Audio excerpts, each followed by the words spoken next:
mengabarkan kepada Anda perkembangan terkini dari pencarian AirAsia QZ8501 dalam Breaking News TV One.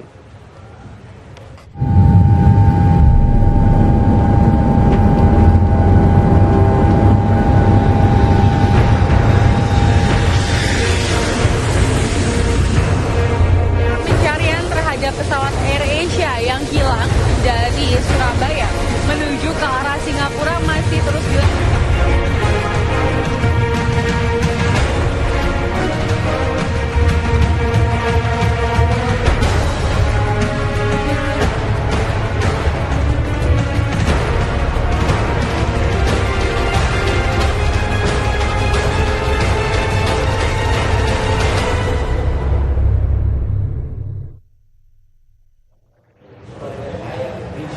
Sepanjang hari Minggu, tim Basarnas menyisir perairan Belitung Timur untuk mencari pesawat AirAsia QZ8501. Pesawat tipe Airbus tersebut hilang kontak pada Minggu pagi dalam perjalanan dari Surabaya menuju Singapura.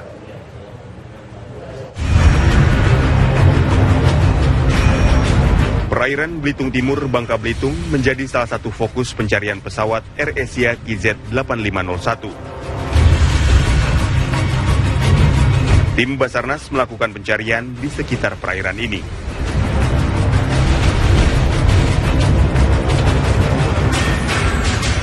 Pesawat AirAsia QZ8501 jalur penerbangan Surabaya menuju Singapura hilang kontak pada pukul 7.24 pagi waktu setempat. Pesawat itu hilang kontak setelah pilot minta menurunkan ketinggian dan pindah jalur karena cuaca buruk. Pesawat tipe Airbus A320 itu mengangkut 155 penumpang, termasuk 17 anak serta 7 awak pesawat.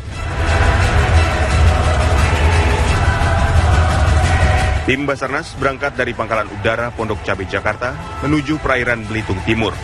Pencarian dihentikan menjelang malam karena keterbatasan jarak pandang. Tim TV One mengabarkan. Pemirsa, pagi hari ini rencananya pencarian akan kembali dilakukan oleh tim Basarnas, dan untuk mengetahui hal tersebut kita sudah terhubung dengan Dita Faisal di kantor Basarnas. Selamat pagi Dita, ada informasi apa saja yang disampaikan Basarnas pada pagi hari ini? Ya Reza, peristiwa hilang kontaknya pesawat AirAsia QZ8501 ini tentu menimbulkan duka yang mendalam dan juga mendapatkan perhatian luas dari berbagai negara.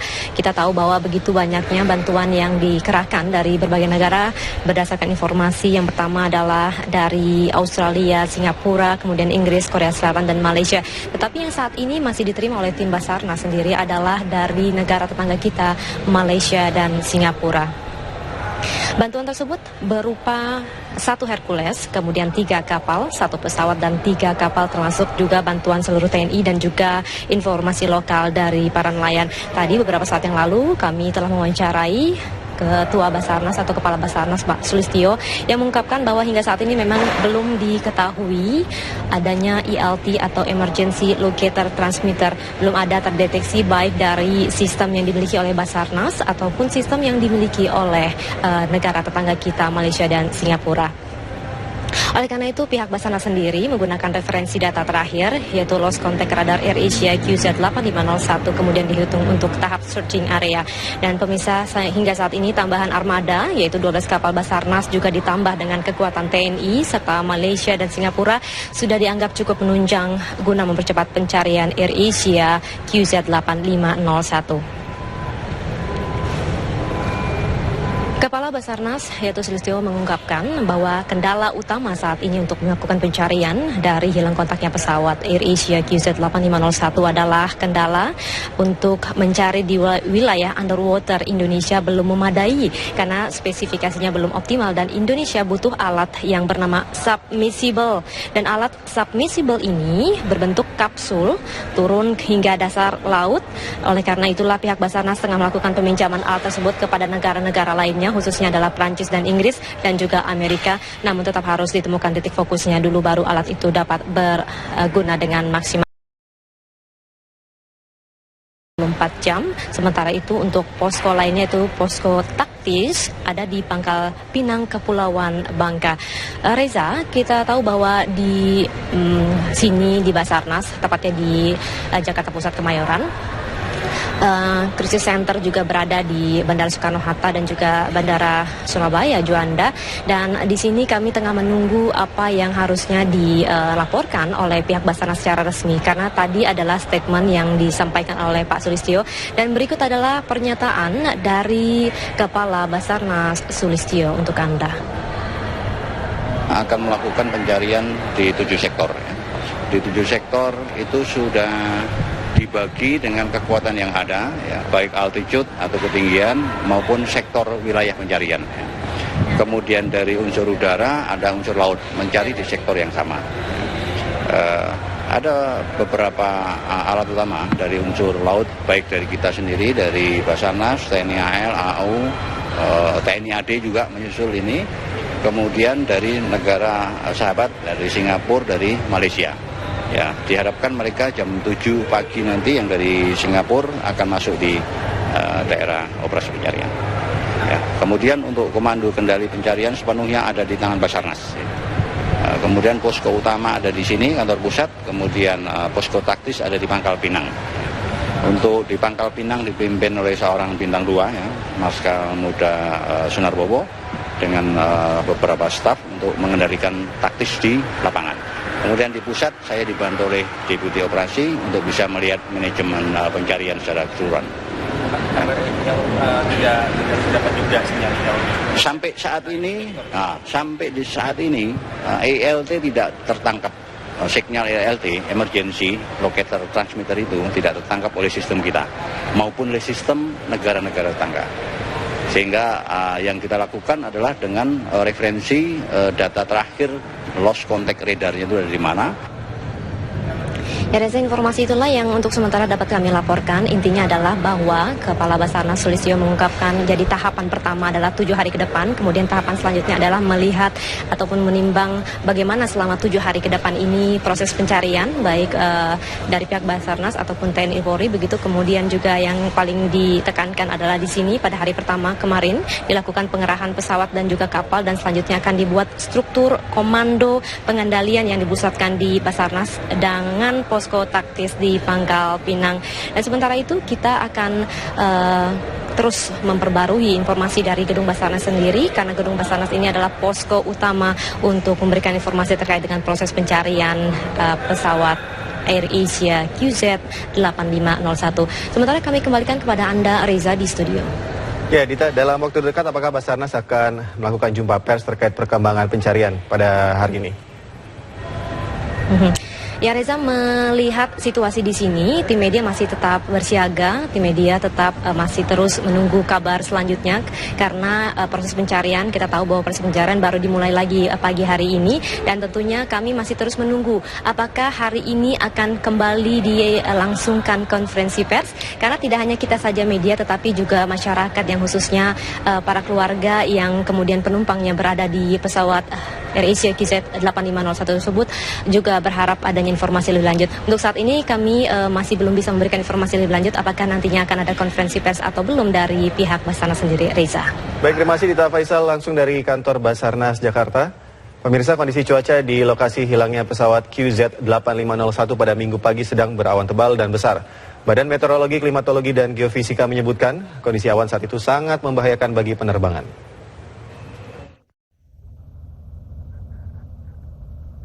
Badan Meteorologi, Klimatologi, dan Geofisika merekam kondisi cuaca di perairan barat Pulau Kalimantan di jam ketika pesawat AirAsia QZ8501 hilang kontak. BMKG menyebutkan cuaca di sepanjang rute yang diambil pilot AirAsia dalam kondisi berawan. Jenis awan yang saat itu terjadi adalah cumulonimbus. Menurut BMKG, awan jenis itu sangat berbahaya bagi penerbangan. Di perairan sebelah barat Kalimantan, memang itu kondisinya cukup berawan dengan awan-awan CB yang tebal dan besar. Jadi kita biasa bilang awan yang masif. Sering terjadi turbulensi atau golakan-golakan angin yang membahayakan untuk aktivitas penerbangan. BMKG memperkirakan cuaca tak menentu seperti ini akan berlangsung hingga Februari mendatang. Saat ini cuaca yang tidak bersahabat terjadi di wilayah Indonesia bagian barat dan sekitar perairan Kalimantan. Dari Jakarta, Reza Lutfi Praditya, TV One mengabarkan. Pemirsa, kita langsung menuju ke Bandara Juanda Sidoarjo. Terdapat krisis center bagi keluarga penumpang. Sudah ada rekan Syafati Suryo. Selamat pagi Syafa, situasi terkini dari sana seperti apa? Ya, selamat pagi Reza dan pemirsa. Saat ini keluarga penumpang pesawat AirAsia KZ8501 kembali berdatangan ke Crisis Center atau pusat informasi yang terletak di Terminal 2 Bandara Juanda, Surabaya, Jawa Timur.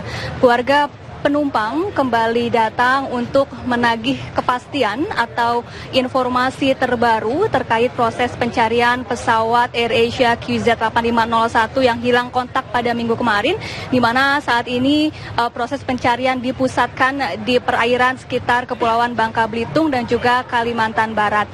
Dan Reza dan pemirsa, hingga saat ini kami yang menantikan kabar tersebut di Crisis Center di Bandara Juanda ini belum memperoleh kabar atau tanda-tanda yang menunjukkan keberadaan pesawat AirAsia QZ8501 tersebut. Saat ini Reza, di dalam ruangan Crisis Center tengah digelar pertemuan tertutup atau diskusi antara pihak otoritas bandara, yakni dari PT Angkasa Pura, kemudian dari Kementerian Perhubungan, sejumlah anggota TNI serta pihak maskapai AirAsia tengah menggelar pertemuan tertutup atau diskusi bersama dengan keluarga penumpang pesawat. Dan nanti pemirsa, rencananya setelah pertemuan atau diskusi tertutup ini selesai dilaksanakan, nantinya akan ada konferensi pers yang akan disampaikan langsung oleh pihak maskapai AirAsia di hadapan awak media dan di hadapan keluarga penumpang AirAsia QZ8501 tersebut. Dan pemirsa, adapun hingga saat ini, hingga pagi ini, telepon di dalam ruangan Crisis Center juga terus berdering. Telepon berdering sepanjang malam tadi hingga saat ini dari keluarga penumpang pesawat yang terus-menerus mencari informasi terkait perkembangan terbaru pencarian pesawat AirAsia QZ8501. Dan Reza, mengingat ruangan Crisis Center ini ukurannya tidak terlalu besar, saat ini tenda darurat, 3 buah tenda darurat juga masih didirikan untuk menampung keluarga penumpang beserta awak media yang terus menantikan kabar baik dari pencarian pesawat tersebut. Demikian Reza, informasi sementara yang dapat kami kabarkan. Kembali ke studio. Ya, baik, terima kasih Syafa, langsung dari Bandara Juanda. Kami akan kembali ke Anda untuk mengetahui bagaimana perkembangan terkini dari Bandara Juanda, Surabaya. Pemirsa, Breaking News TV One akan kembali sesaat lagi usai jeda pariwara berikut ini. Satu di antaranya adalah kapal penyapuran jauh. Diharapkan sistem itu bisa mempermudah kita untuk mencari itu. Kemudian dari TNI Angkatan Darat juga hari ini akan menggerakkan bantuan unsur udaranya. Singapura menggerakkan rencananya adalah 1 Hercules, kemudian 3 tapi 2 kapal yang sudah bergerak menuju sasaran. Malaysia 1 pesawat Hercules, kapalnya ada 3 ya. Kemudian ditambah kapal dari BPPT hari ini masuk ada 4. Diharapkan sistem yang ada di situ bisa membantu. Utamanya adalah untuk mencari dulu dugaan dari pesawat yang crash itu ya. Yang berikutnya saya sampaikan, kira-kira operasi ini akan dilakukan bagaimana ya. Jadi operasi SAR ini leading sektornya adalah Basarnas ya. Basarnas. Potensi-potensi pendukung yang lain mereka masuk dalam struktur pencarian kita menjadi unsur perkuatan ya. Kita sebut dengan potensi-potensi search and rescue, baik yang dari TNI, Polri maupun dari unsur-unsur instansi yang lain ya. Kemudian untuk mengendalikan itu, saya bentuk posko utama ada di kantor pusat Basarnas, di command center kita di kantor pusat.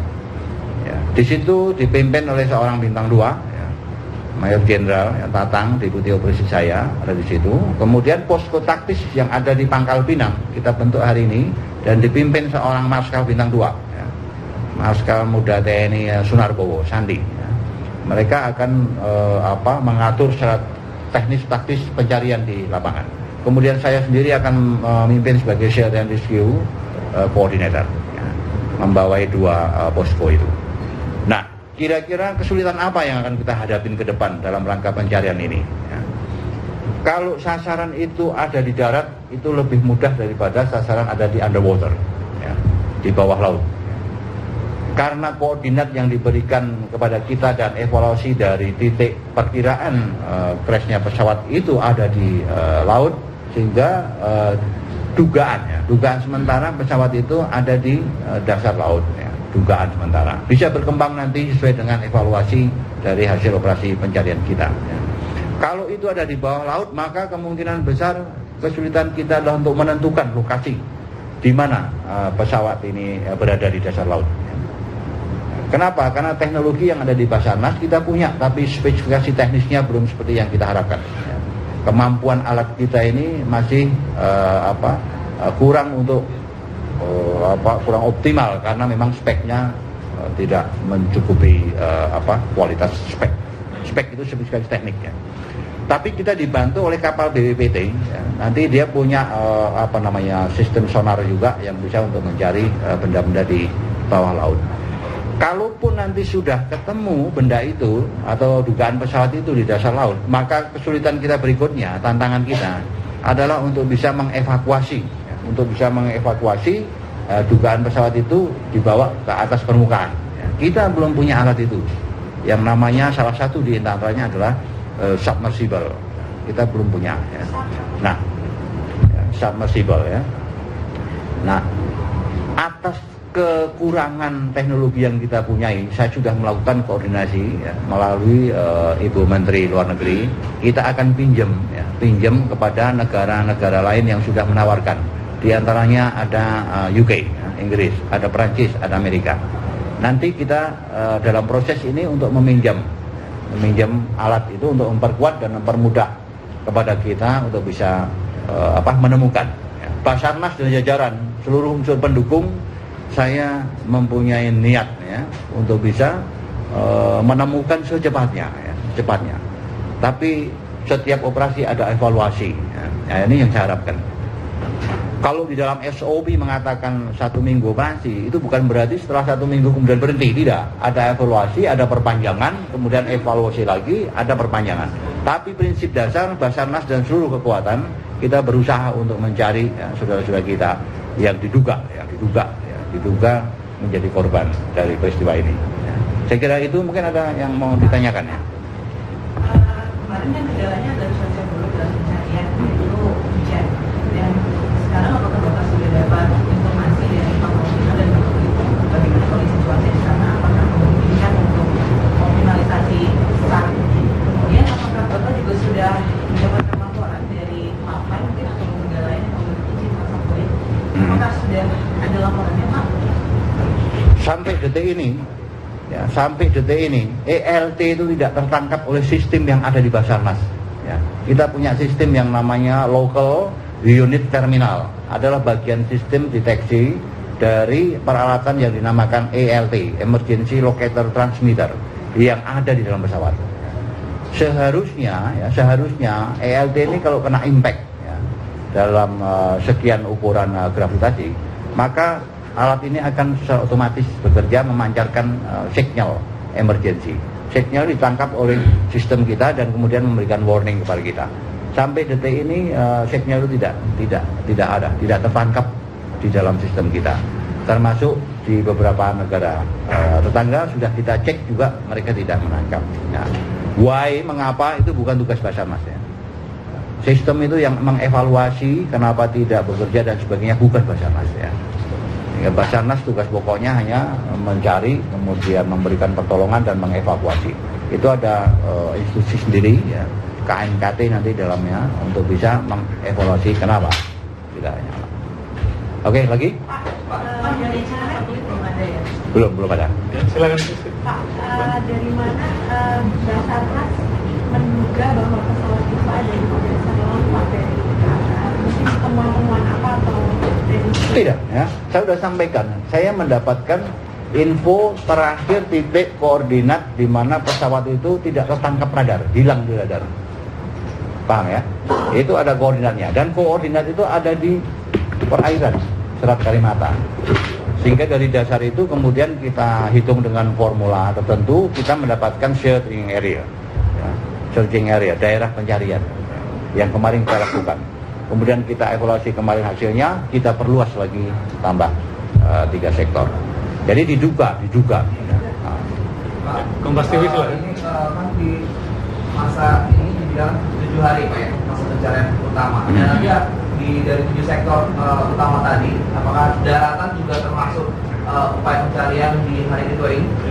Kita hari kedua ini yang masuk wilayah pencarian untuk daratan adalah bagian barat dari Kalimantan Barat yang berhadapan langsung dengan Selat Kalimantan. Dari Sumatera tidak. Sumatera yang kita telusuri adalah di Bangka Belitung, Kepulauan Bangka Belitung. Dua lagi kalau ada. Tadi yang katanya dari ada temuan nelayan di satu pulau ada warga itu sudah ditangkap langsung bagaimana? Nah ini penting ya, pertanyaan ini penting. Pada kondisi dan situasi seperti sekarang ini, apalagi pada awal-awal operasi pencarian, biasanya itu informasi menjadi simpang siur.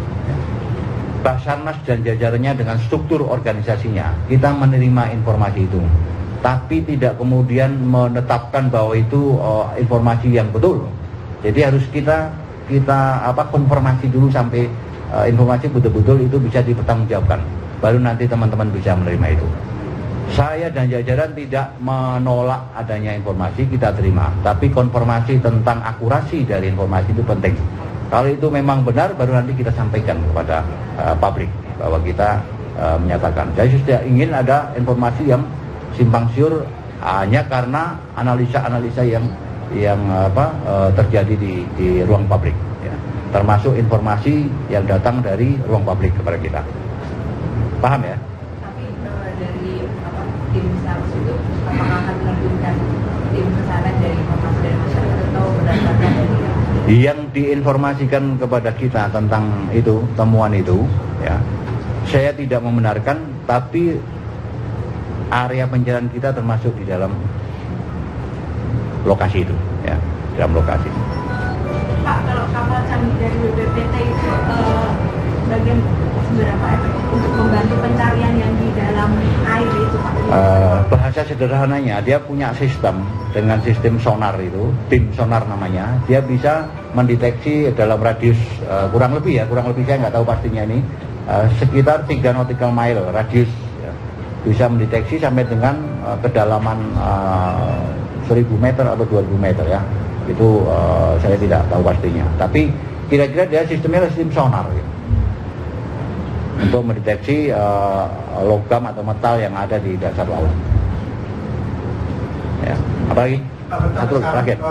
Sampai saya kan jam 6 berangkatnya Pak ya. Sampai sekarang belum ada kepingan atau apa gitu. Kamu tahu saya ada di sini kan dari pagi. Saya comment centernya saya ada di kantor Basarnas. Telepon saya belum menerima laporan itu. Artinya pencarian sedang berlaku, tapi hasil belum ada yang masuk di kita. Pak, dari Basarnas ini kan ini pernah kejadian juga dulu ya, beberapa yang pesawat hilang gitu. Kan untuk menemukannya akan semakin berkurang dan semakin berlama-lamanya. Atau bagaimana sih kalau keadaan seperti ini biasanya Pak? Maksudmu kemungkinan untuk bisa ditemukan? Iya, dengan kan semakin lama waktu gitu ya. Apakah ini biasanya mempengaruhi pesawat misalnya kalau dalam air akan semakin hilang ke bawah gitu? Ya pasti, karena air itu ada arus ya, ada arus atas, arus bawah. Kalau barang itu masuk di air, dia dalam kondisi yang mempunyai kemungkinan untuk terbawa arus, why not? Pasti terbawa, ya pasti terbawa. Ya. Tapi untuk ketemu dan tidak, itu bagi kita tidak terlalu menjadi pertimbangan. Semangat kita adalah menemukan, ya. Tapi pengalaman menunjukkan, ya. Pengalaman yang lain juga menunjukkan. Tidak mudah mencari untuk di dalam underwater, itu tidak mudah ya. Pengalaman yang lalu-lalu saya tidak sebut ya. Apakah sampai sekarang ketemu? Adam R itu ketemu setelah 8 bulan dari kejadian, betul ya? Tapi itu bukan menjadikan kita patah semangat untuk mencari, no way ya. Kita berusaha sekeras mungkin ya untuk bisa melakukan pencarian dan ketemu ya. Dan itu prestasi buat kita semua ya. Pak, bisa dijelaskan Pak karakteristik laut itu Pak, kedalamannya berapa, lalu besaran arusnya berapa? Tadi saya sampaikan kapal itu cuma 2000 meter. Ya, arahnya bukan ke kita, pertanyaan itu ya. Tapi saya dapat info dari data bahwa laut sekitar itu adalah sekitar 4-50 meter kedalamannya. Tapi karakteristik dari laut itu bukan Basarnas ya menyampaikan ya. Nanti bisa ke BMKG, bisa ke ini ya. Oh, berarti fokus pencarian saat ini adalah mencari fisik dari pesawat itu. Ya. Apakah dari pesawat itu sendiri tidak ada sesuatu yang bisa memancarkan sinyal atau apa yang bisa? Orang no, saya udah nyampaikan orang no. Satu-satunya alat di pesawat itu yang bisa memancarkan adalah ILT namanya ya. Kalau itu tidak bunyi, bukan tidak bunyi, tapi tidak memancarkan, maka apa yang bisa kita tangkap? Meskipun kita punya sistem receivernya, ya, LUT yang ada di Basarnas, itu kalau nggak ada signal yang mentransmit emergency signal itu, maka tidak mungkin alat kita bisa menangkap. Biasanya apa saja Pak penyebab LUT tidak menyampaikan sinyal? Itu pertanyaan saya katakan saya tidak boleh dong menjawab itu. Saya katakan ELT itu kan sistem yang selalu standby on. Dia bisa aktif kalau dia mendapatkan impact dengan besaran tertentu. Ya. Begitu dia dapat impact, harusnya alat itu bisa secara otomatis dia bisa memancarkan signal emergency itu. Dan on-nya sendiri automatically Pak? Atau harus dinyalakan untuk on? Saya tidak tahu teknisnya itu ya, tapi ada itu otomatis on. Begitu dipasang itu dia sudah seperti kalau kita mau nembak itu standby fire gitu. Kalau pesawat seperti ini yang jatuh itu. Ya. Dengan tadi Bapak bilang ada arus juga, kemungkinan nanti akan diperluas. Pasti. Bagaimana ya Pak? Pasti ya. Nanti setiap kita memperluas pencarian, kemudian hasilnya seperti apa, baik hasil dari kita maupun laporan dari masyarakat maupun instansi lain yang ada, yang mempunyai dari stasiun radio pantai dan sebagainya, ya pasti akan kita perluas lagi sasaran itu. Di samping tetap memberikan peluang untuk tetap mencari wilayah yang sudah kita plot, kemudian ditambah dengan perluasan. Ya. Kenapa? Karena bisa terjadi mungkin dia turun ke bawah, ke dasar, menunggu waktu untuk bisa mengapung ke atas. Kan ada butuh waktu, entah 1 hari, 2 hari. Dan arus laut dan arah angin saat ini mengarah kemana Pak? Apanya? Arus laut dan mungkin arah angin saat ini mengarah kemana Pak? Saya tidak punya data itu ya, saya susah menjawab ya. Saya bukan orang saya tapi ada data itu ada ya. Ada di posko taktis sana untuk menghitung arus sehingga perkiraan berapa setelah sekian jam berapa meter. Kan tadi ILT ya namanya ya, kan tidak menangkap itu, berarti sonar menangkap apa dan kemudian berarti lebih kepada apa gitu ya? Sonar itu sistem yang bisa menangkap metal. Jadi metal apapun yang ada di dasar laut itu dengan sistem sonar itu, alat itu bisa menangkap, oh ini ada metal, oh ini ada. Tapi metal apa itu dia tidak bisa. Paham ya? Semua metal bisa terdetek oleh sistem sonar itu. Ya. Tapi apakah itu pesawat atau bangkai kapal atau ini ya, ini yang perlu evaluasi lebih lanjut. Seberapa jauh dia bisa menangkap? Tergantung dari sistemnya. Ya. Kalau yang dipunyai sama yang sekarang jalan? Yang sekarang jalan di Basarnas itu kita hanya mampu sekitar 60 meter, 70 meter ya. Tapi sebenarnya ada spek yang lebih tinggi dari itu, tapi kita belum punya. Ya. Oleh karena itu kapal BPT juga hari ini bergerak, dia punya beam sonar namanya. Ya. Sistem itu yang bisa mencakup lebih, coverage-nya lebih luas. Pak, mau konfirmasi lagi untuk yang kapal yang memiliki sonar itu apakah hanya memiliki BPT saja atau dari Basarnas? Tidak, di Basarnas ada juga. Ada beberapa yang kita lengkapi, belum semuanya, ada beberapa. Ya. Dan kemudian kita juga punya yang portable. Ya. Portable dalam arti kita bisa install di kapal mana aja yang sedang mencari. Gitu. Ada ROV namanya, ROV. Ya. Baik, cukup terakhir ya. Ketika kapal dengan sistem sonar ini menangkap objek yang diduga metal itu, pengecekannya, verifikasinya untuk melihat ini pakai pesawat atau enggak, bagaimana Pak? Bagus. Ya. Satu-satunya jalan nyelam. Ya. Kita punya pasukan penyelam. Ya, Basarnas itu punya BSG namanya, Basarnas Special Group. Dia punya kualifikasi untuk menyelam. Tapi ingat, menyelam dengan alat itu ada batasannya. Kita nyelam, saya tidak tahu pasti angkanya, tapi kurang lebih. Kalau kita nyelam 25 meter, 30 meter ke bawah, setelah more than 25-30 meter, maka ancaman bisa terjadi kepada penyelam itu juga. Paham ya? Nah, kalau ada alat yang nama submersible itu submersible itu ada alat yang diawaki oleh manusia maupun tidak. kapsul diawai dan yang tidak. Nah, ini dia bisa turun sampai 200 meter, bahkan ada yang bisa sampai 1000 meter. Nah itu yang alat itu yang kita perlukan nanti kalau kita sudah bisa menemukan kurang lebih posisi itu ada di mana. Akan ada bantuan dari Inggris? Ya, bukan dari Inggris saja, ini sedang kita koordinasikan mana nanti yang lebih efisien dalam membantu kita. Bisa beroperasi ketika sudah sonar itu menangkap di mana lokasi itu, ya, kurang lebih. Nah, berarti 12 vessel ini semuanya dilengkapi alat sonar itu ya? Jadi sonar kita portable, paham ya? Satu paket namanya marine detector kita punya. Jadi ini dibawa oleh anak-anak rescuer naik ke kapal kita. Satu kapal tadi ya? Ya, kapal mana yang dia naikin, kemudian dia install, ya, kemudian dia nyari dengan alat itu. ada berapa? Satu portable aja berarti, satu portable sonar aja berarti. Iya, portable. Jadi bisa dibawa. Jadi total kapal yang dilengkapi teknologi penangkap sonar itu ada 2 ya, dari Basarnas 1 dan dari BPPT 1. Basarnas bukan hanya 1, kita punya ada beberapa tapi nggak hafal ya. Saya nggak bawa catatan berapa biji, tapi lebih dari 1. Kita punya semua kepala kantor yang dipercaya ada sonar 7. 7 ya? 7. Kurang lebih 7 ya, kurang lebih. Tapi ini saya tidak sure ya. Saya nggak punya. Juga, Pak? Iya dong, semuanya. Oke, puas? Kalau sudah itu nanti kita update ya,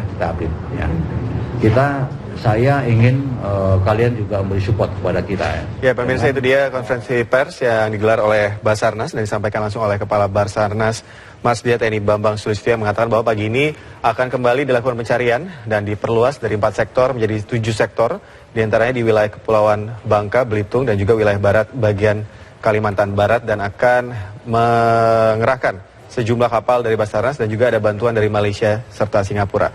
Breaking News TV One akan segera kembali usai jeda pariwara berikut, tetaplah bersama kami.